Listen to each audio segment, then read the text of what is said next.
नमस्कार दोस्तों, आगे चलते हम और भारत के राष्ट्रपति में यानी संघ कार्यपालिका के एक पार्ट भारत के राष्ट्रपति में कुछ शक्तियां हमने बता चुका और कुछ शक्तियों के बारे में आगे चर्चा करने जा रहा हूं। ठीक है, तो यहाँ पर जिस शक्तियां के बारे में चर्चा करने में जा रहा हूं उसका नाम है विधायी शक्तियां। विधायी शक्तियां यानी लेजिस्लेटिव पावर्स। राष्ट्रपति के पास विधायी शक्तियां क्या क्या है? अगर हम मोटा मोटी देखें तो आप पहली बात ये समझिएगा, जो हमारे पास संसद है, संसद में मुख्य रूप से राष्ट्रपति को शामिल किया जाता है। अगर राष्ट्रपति के बिना आपको पता इस बात का है, मालूम होगा कि राष्ट्रपति के बिना कोई भी विधेयक कानून नहीं बन सकता है। ठीक है, हम संसद में पेश करेंगे, राष्ट्रपति का साइन चाहिए, या तो नहीं तो पहले राष्ट्रपति का साइन चाहिए तो आएगा संसद में। किसी भी तरीके से जब कोई विधेयक संसद में पेश होता है तो राष्ट्रपति का साइन उसमें जरूरी होता है या उसकी सहमति आवश्यक होता है। तो विदाउट राष्ट्रपति का हमारे कोई भी विधेयक कानून नहीं बन सकता है, इस बात का आप ध्यान रखिएगा। तो विधायी शक्तियां में, राष्ट्रपति की विधायी शक्तियां में सबसे पहला अनुच्छेद आ रहा है आपके पास 79 में यह कहता है कि राष्ट्रपति संसद का अभिन्न अंग है। राष्ट्रपति संसद का अभिन्न अंग है। ठीक है, अभिन्न अंग के रूप में आप कैसे इसको डिफाइन करेंगे, कैसे इसकी परिभाषित करेंगे आप? तो यहां पर आप देखिएगा, मेरे पास संसद के रूप में दो सभाएं हैं, लोकसभा और राज्यसभा, और तीसरा राष्ट्रपति। जब तक राष्ट्रपति उसको उस संसद में नहीं जोड़ेंगे तब तक हमारा पूरा संसद फुलफिल नहीं होता है। ठीक है, कहने का मतलब ये हुआ कि हमने संसद में लोकसभा या राज्यसभा में कोई बिल लाया, बिल को दोनों जगह हम पास करवा दिए, जब तक राष्ट्रपति का साइन नहीं होगा तब तक वो कानून नहीं बनेगा। इस बात का ध्यान होना चाहिए। तो अंततः यहां पर ध्यान दीजिएगा कि लोकसभा और राज्यसभा, इसके बाद राष्ट्रपति। ठीक है, तीनों मिलकर संसद का निर्माण होता है। इसीलिए 79 अनुच्छेद में यह कहा गया कि राष्ट्रपति संसद का अभिन्न अंग है। विधायी शक्तियां का पहला ये अनुच्छेद आपके पास आया। आगे बढ़ते हैं, लेकिन दोस्तों एक बात मैं बताना चाहूंगा आपको कि अगर वीडियो सही लगे, अच्छा लगे तो सब्सक्राइब और शेयर जरूर करें। बस कोऑपरेट कीजिएगा। हम आगे प्रत्येक दिन आपको इसी तरह प्रत्येक दिन एक वीडियो मैं अपलोड करता रहूंगा और इसी प्लेटफॉर्म में आपका जितना भी जीके जीएस का पार्ट हो, कोशिश करूंगा कि सारा कुछ आपको अवेलेबल करा दूं, लेकिन फिर भी जितना हो सके आपके लायक मैं आपको प्रस्तुत करूंगा इसी प्लेटफॉर्म के तहत में। तो आगे मैं बढ़ने जा रहा हूं और ये है अनुच्छेद 85। ठीक है, अनुच्छेद 85 के तहत 85 के तहत ये कहता है कि राष्ट्रपति को अधिवेशन बुलाने, सत्रावसान करने और लोकसभा के अवधि से पूर्व, जो लोकसभा की अवधि होता है 5 इयर्स, उससे पूर्व लोकसभा को भंग करने का भी उनके पास शक्तियां हैं विधायी शक्ति के तत्व में। अब देखिए सत्रावसान का यहां पर, सत्रावसान नहीं, पहले अधिवेशन आइए, अधिवेशन बुलाने का सरकार अभी आप जिस सरकार में हम लोग रह रहे हैं, इस सरकार के तहत में आप प्रत्येक ये जान रहे होंगे कि प्रत्येक साल मेरे पास तीन बार संसद की या लोकसभा राज्यसभा की बैठकें होती है। जैसे कि आपका बजट सत्र आया हुआ है, इसके बाद फिर ग्रीष्म काल में आएगा, फिर शीतकाल में आएगा, इस तरह के 3 सत्र होता है। लेकिन हमारा संविधान ये कहता है कि राष्ट्रपति को कम से कम 1 साल में 2 बार अधिवेशन बुलाने का अधिकार है, शक्तियां हैं। यानी 6 महीने में एक बार बुलाने का परंपराएं हैं, या आपका संविधान में लिखा हुआ है। लेकिन हमारे यहाँ पर संसद प्रत्येक 1 साल में 3 बार बैठकें होती है। जैसे बैठ सत्र, फिर इसके बाद ग्रीष्म काल में, फिर इसके बाद शीतकाल में, फिर इस तरह करके 3 बार होता है। तो लेकिन यहाँ पर संविधान ये कहता है कि राष्ट्रपति को प्रत्येक 6 महीने में एक बार अधिवेशन बुलाने की शक्तियां हैं। उस अधिवेशन को सत्रावसान करने की शक्तियां हैं। और अगर प्रधानमंत्री चाहे तो आप 5 साल से पूर्व अपना लोकसभा को भंग करने की सलाह दे सकते हैं, और राष्ट्रपति इससे पूर्व लोकसभा भंग कर सकते हैं। जैसे कि अभी जहां तक मुझे नॉलेज में है, मुझे इस बात की ज्ञान है कि अटल बिहारी वाजपेयी जी जब 2000 से 1999-2004 के बीच में शासन किए थे, उस दौरान 5 साल पूरा नहीं हुआ था और 4.5 साल में ही लोकसभा को भंग कर दिया गया था। उन्हें लग रहा था कि अभी शाइनिंग इंडिया चल रहा है, एक प्रोग्राम चलाए थे शाइनिंग इंडिया के तहत में। तो वाजपेयी साहब को लग रहा था कि अगर अभी हम चुनाव करा दें तो शायद मैं जीत जाऊं या हम जीत जाएं। लेकिन हुआ उल्टा, और उस समय वाजपेयी सरकार अंततः जीत नहीं पाए 4 में, और कांग्रेस की गठबंधन की सरकार आती है। ठीक है, वो बात छोड़ दीजिए। मैं आपको याद दिलाना चाह रहा हूं कि ऐसा हो सकता है, अगर पीएम चाहे तो राष्ट्रपति को सलाह दे सकते हैं, मशवरा दे सकते हैं, सिफारिश कर सकते हैं कि आप 5 साल से पूर्व संसद को भंग कर दें या लोकसभा को भंग कर दें, और राष्ट्रपति ऐसा काम कर सकते हैं। तो ध्यान रखिएगा, 85 में है अधिवेशन बुलाने, सत्रावसान करने और अवधि से पूर्व लोकसभा भंग करने को राष्ट्रपति का अपना अधिकार है, अपना शक्तियां है। ठीक है, इसके बाद आपके पास अनुच्छेद है 87, अनुच्छेद 87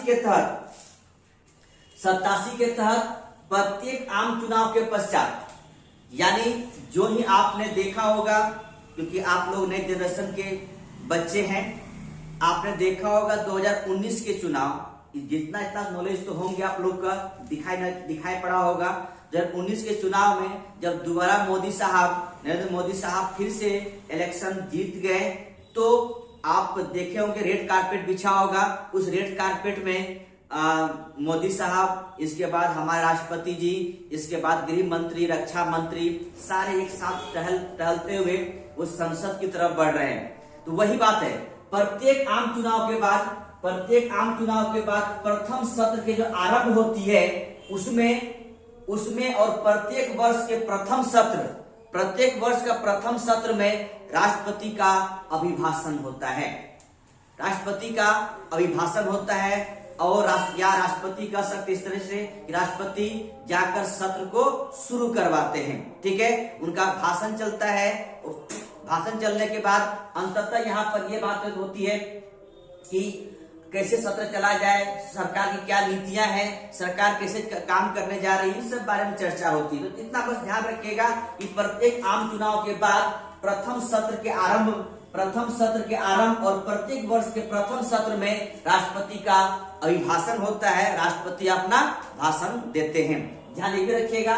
और यहाँ पर एक बात और यहाँ पर जानने वाली चीजें हैं कि दोनों सदनों का, यानी राज्यसभा और लोकसभा, दोनों सदनों का संयुक्त बैठक करने का अधिकार है राष्ट्रपति को।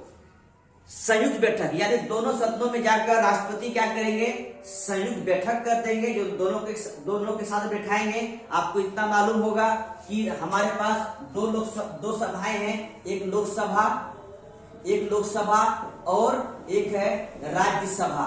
ठीक है, राज्यसभा, इसमें और इसमें अगर कुल मेंबर्स की बात करें तो 545 और इसमें 245, सबको एक साथ बैठाकर अपना बात रखेंगे, अपनी बात बोलेंगे। लेकिन यहाँ पर जो बात राष्ट्रपति जी बोलने जा रहे हैं वो उनकी बात नहीं होती है, उनकी व्यक्तिगत बात नहीं होती है। बात क्या होता है, सरकार की नीति और भावी कार्यक्रम, यानी सरकार जो अगले 1 साल में क्या करने जा रही है, 1 साल में क्या होगा, इन सब के बारे में चर्चा करते हैं। और ये बातें खुद नहीं, कहने का मतलब राष्ट्रपति जी नहीं, बल्कि मंत्री परिषद द्वारा लिखा हुआ बातों को वो पढ़ते हैं। इसीलिए आपको मैंने कार्यपालिका जब सत्याग्रह पढ़ा रहा था वहां पर एक बार मैं कहा था इस बात को लेकर कि अगर राष्ट्रपति चाहे तो पीएम से बोल सकते हैं, अपने मशविरा पीएम को कह सकते हैं कि आपने जो कार्यक्रम के लिए कार्यक्रम की नीति या कार्यक्रम या नीतियां को बोलने के लिए मुझे कहा गया था संसद में, वो नीतियां आप लागू किए हैं कि नहीं किए हैं, इसकी पूरी जानकारी मुझे आप दीजिए। अगर राष्ट्रपति चाहे तो यही इसीलिए मैं बोला था वहां पर, क्योंकि सरकार क्या करते हैं कि सामान्य नीति और भावी कार्यक्रम ये सब बातें राष्ट्रपति से पढ़वाते हैं कि आप पहला सत्र में पढ़िए और सरकार 1 साल तक क्या करने जा रही है, वो सब बातें यहाँ पर बोला जाता है। तो अगर मेरे से पढ़वाया गया है, कहने का मतलब राष्ट्रपति से पढ़वाया गया है, तो राष्ट्रपति के पास ये शक्ति है कि पीएम से बोले कि आपने जो पढ़वाए थे वो सब काम किए हुए हैं या नहीं किए हुए हैं। तो अगर आपको ये पिछला वीडियो मेरा नहीं देखे होंगे तो आप पिछला वीडियो जाएंगे, प्लेलिस्ट में मेरा वीडियो सारा रखा हुआ है, आप प्लेलिस्ट से जस्ट इससे पिछले वीडियो में यानी कहने का मतलब पार्ट 6 में आपको कार्यपालिका शक्तियां दिया हुआ है। कार्यपालिका शक्तियां में इस बात को वहां जिक्र किया गया है कि अगर राष्ट्रपति चाहे तो पीएम से इस नीति के बारे में या कार्यक्रम के बारे में वो पूछ सकते हैं कि जो हमसे पढ़वाया गया था वो आप काम कर रहे हैं या नहीं कर रहे हैं। ठीक है, तो आप लोग प्लेलिस्ट में जाकर भी आप सारा वीडियो को आप देख सकते हैं, ध्यान दीजिएगा। इसके बाद अगला है आपके पास अनुच्छेद 108। ठीक है, 108 के तहत में ये कहता है कि संयुक्त अधिवेशन आप बुला सकते हैं। ठीक है, मतलब कहने का मतलब ये हुआ कि अगर सपोज कीजिए कि कोई विधेयक ऐसा है जो लोकसभा और राज्यसभा दोनों में एक में पास हो रहा है, एक में पास नहीं हो रहा है, किसी कारणवश से रुक जा रहा है, मतभेद हो रहा है। अगर इस मतभेद हो रहा है तो इस मतभेद का कारण क्या है ये तो सरकार जानती है, लेकिन सपोज कीजिए कि जो सरकार सत्ता में बैठी हुई है उस सरकार के पास राज्यसभा में कुल जितने मेंबर हैं उनके पास फुल बहुमत के साथ में नहीं है, होना हो, क्योंकि राज्यसभा का मेंबर आपको इतना तो पता होगा कि राज्यसभा का मेंबर जो भी होते हैं वो राज्यों द्वारा चुने हुए होते हैं, राज्य से जाते हैं चुन कर। अगर राज्यों में उसी पार्टी का सत्ता ना हो जो केंद्र में बैठा हुआ पार्टी है तो राज्यसभा में उसका फुल बहुमत नहीं हो पाता है। अगर किसी कारणवश से राज्यसभा में अगर सत्तारूढ़ पार्टी का फुल बहुमत ना हो तो लोकसभा में पास होती है और राज्यसभा में उसका विधेयक गिर जाता है बार बार। तो अगर ऐसे बार बार गिरे तो विधेयक पास होता नहीं है, जब पास नहीं होगा तो कानून बनेगा नहीं। अगर ऐसी परिस्थिति आ जाए और वो भी किसमें, एक नाम देखिएगा साधारण विधेयक में, अगर इस विधेयक के तहत में ध्यान रखिएगा धन विधेयक और संविधान संशोधन विधेयक में नहीं, साधारण विधेयक में, ठीक है, इस विधेयक में अगर किसी प्रकार से मतभेद होता है तो राष्ट्रपति अनुच्छेद 108 के तहत संयुक्त अधिवेशन बुला सकते हैं। ठीक है, बुला सकते हैं। अगर ऐसा कोई लाने का राष्ट्रपति के पास प्रपोजल जाता है तो वो कर सकते हैं। ठीक है, लेकिन ध्यान रखिएगा ये विशेष परिस्थिति में बुलाया जाता है जब कोई देश के साथ में कोई ऐसा कानून लाना है और पास ही नहीं हो पा रहा है तो बुला सकता है। जैसे कि आप लोग कुछ दिन पहले एक आ रहा तलाक विधेयक, ठीक है, 3 तलाक विधेयक था। 3 तलाक विधेयक बार बार लोकसभा में पास हो रहा था और राज्यसभा में गिर जा रहा था, फिर बार बार लोकसभा में पास हो रहा था, राज्यसभा में गिर जा रहा था। फिर क्या हुआ कि बीजेपी का सत्ता राज्यों में हो गया, राज्यों में बीजेपी जीता और उनके राज्यों में जीतने के बाद फिर उन राज्यों से बीजेपी सपोर्ट राज्यसभा में गए और आज राज्यसभा में भी बीजेपी का फुल बहुमत होने की वजह से 3 तलाक बिल भी राज्यसभा में पास हो गया। और अगर पास नहीं होता तो वो क्या करते हैं, राष्ट्रपति के पास ये पावर है 108 के तहत संयुक्त अधिवेशन बुलाते और वो विधेयक पास करवा देते। लेकिन ध्यान रखिएगा ये विशेष परिस्थिति की बात है, हर समय इसको नहीं बुला सकते हैं। ठीक है, आगे बढ़ते हैं। अनुच्छेद 331 के तहत में ये कहता है कि राष्ट्रपति 2 मेंबर्स को 2 मेंबर्स को लोकसभा में नियुक्ति कर सकते हैं, मनोनीत कर सकते हैं, नॉमिनेट कर सकते हैं। वो 2 व्यक्ति कौन होगा? वो होंगे आंग्ल भारतीय समुदाय से। आंग्ल भारतीय समुदाय से 2 व्यक्ति होंगे, उसकी नॉमिनेट करेंगे। नॉमिनेट तब किया जाता है जब इस समुदाय के लोग चुनाव में जीतकर लोकसभा में नहीं आ पाए, किसी कारणवश नहीं आ पाए। अगर इस तरह परिस्थिति पैदा होता है तो 2 मेंबर्स को राष्ट्रपति लोकसभा में नॉमिनेट कर सकते हैं, ध्यान रखिएगा, ठीक है। इसके बाद अनुच्छेद 80 के तहत, अनुच्छेद 80 के तहत, आर्टिकल 80 के तहत 12 मेंबर का नॉमिनेट भी राष्ट्रपति राज्यसभा में कर सकते हैं। वो व्यक्ति कौन होगा? वो व्यक्ति होंगे साहित्य, विज्ञान, कला और समाज सेवी। ये लोग होते हैं जो 12 व्यक्ति होंगे, 12 का नॉमिनेट करेंगे, राज्यसभा में राष्ट्रपति करेंगे। ध्यान रखिएगा, ये सारे अनुच्छेद को इतना ध्यान रखिएगा, ये बहुत बार पूछ चुका है, हर एग्जाम में पूछता है 331 के और 80 को, ठीक है। ये 3 ऐसा अनुच्छेद है जो बहुत पूछता है, 108, 331 और 80 को। 108 में संयुक्त अधिवेशन है, 331 में 2 मेंबर्स का लोकसभा में मनोनीत करने की बात करता है, और 80 में कहता है 12 मेंबर्स का राज्यसभा में राष्ट्रपति मनोनीत करेंगे, ठीक है। तो ये तीनों अनुच्छेद को आप याद रखिएगा। 200 के तहत में, अनुच्छेद 200 के तहत में राज्यपाल राष्ट्रपति के लिए कुछ विधेयक सुरक्षित रख सकते हैं। सपोज कीजिए कि बिहार विधानसभा में कुछ कार्रवाइयां चल रही है विधेयक के ऊपर, और उस विधेयक बिहार विधानसभा से पास होकर, खैर यहाँ परिषद भी है, विधान परिषद भी है, सबसे पास होकर राज्यपाल के पास गया, और राज्यपाल को लगा कि ये विधेयक को सुरक्षित रखा जाए तो वो राष्ट्रपति के लिए सुरक्षित रख सकते हैं। ध्यान रखिएगा, अनुच्छेद 200 के तहत, 200 अनुच्छेद 200 के तहत में राज्यपाल कुछ विधेयक राष्ट्रपति के लिए सुरक्षित रख सकते हैं। अब यहाँ पर ये बातें हैं कि अगर राज्यपाल राष्ट्रपति के लिए जो विधेयक सुरक्षित रखा है, उस विधेयक को फिर से वो क्या करेंगे? राष्ट्रपति के पास लेके जाएंगे। राष्ट्रपति के पास अगर लेके गए, किसी कारणवश से जाना तो है ही, राष्ट्रपति के पास गया, राष्ट्रपति के पास जाने के बाद अगर वो विधेयक राष्ट्रपति कह दे पुनर्विचार के लिए वापस कर दे फिर से बिहार विधानसभा में, तो फिर से वो विधेयक आ जाएगा बिहार विधानसभा।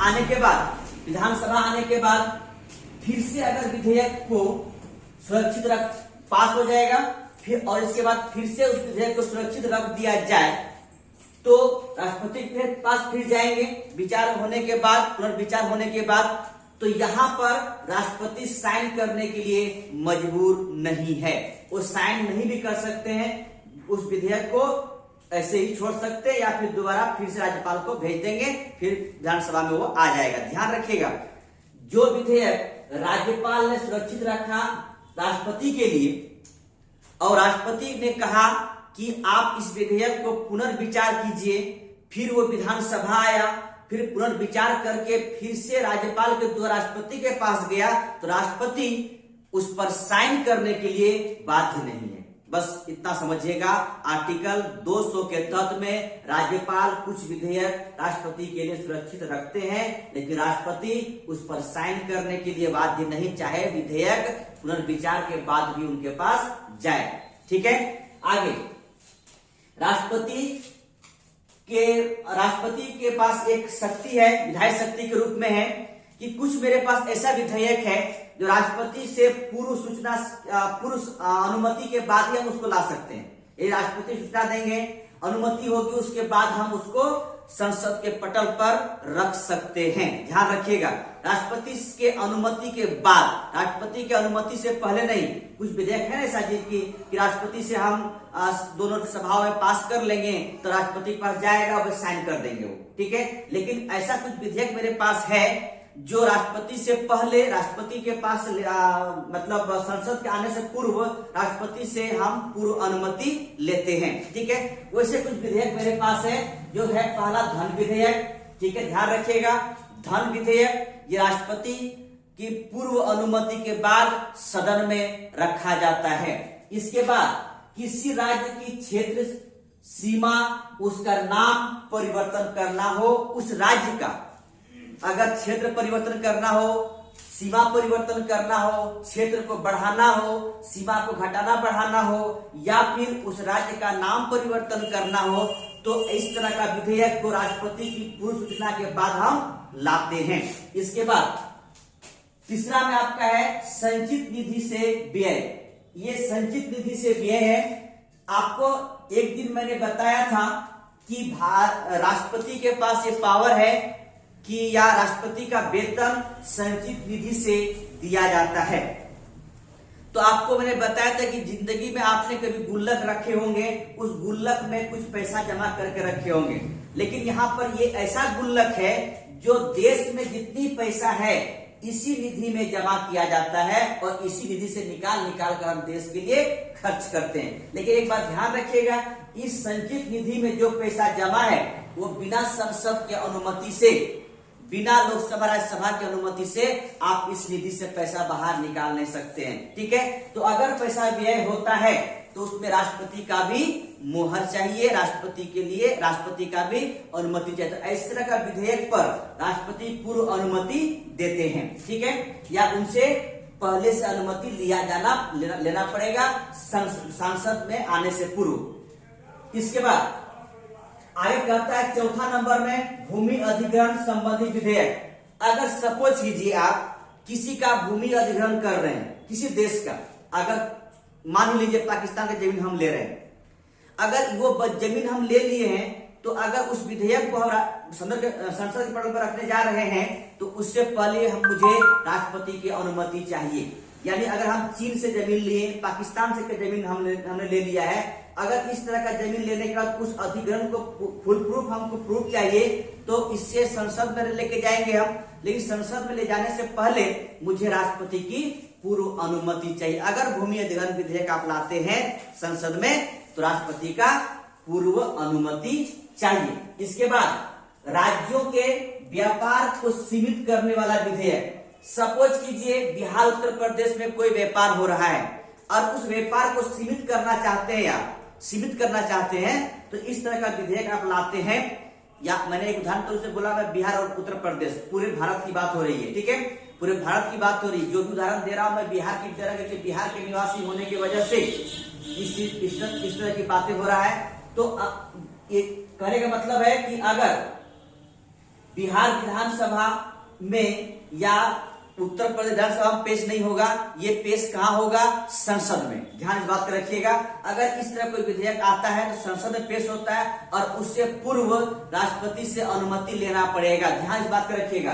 अगर कोई व्यापार को सीमित करना चाहते, राज्यों के बीच कोई व्यापार को सीमित करना चाहते हैं, इस तरह कोई विधेयक ला रहे हैं तो राष्ट्रपति से पूर्व अनुमति चाहिए। दूसरा बात, छठा पे आइए, कराधान जो राज्यों के हित को प्रभावित करे।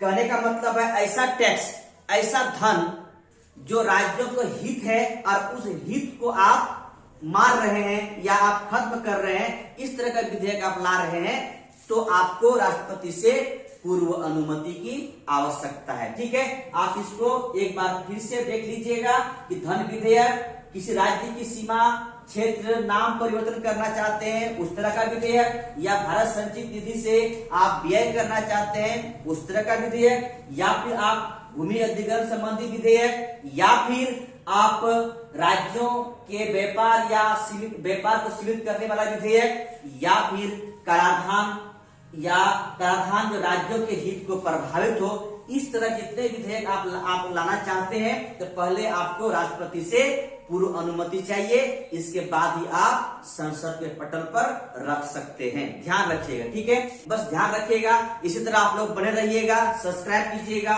और चैनल को शेयर भी कर दीजिएगा ताकि आपके पास एक अच्छा वीडियो हम आपके पास लाते रहें और आप लोग जुड़े रहिए। थैंक यू, धन्यवाद।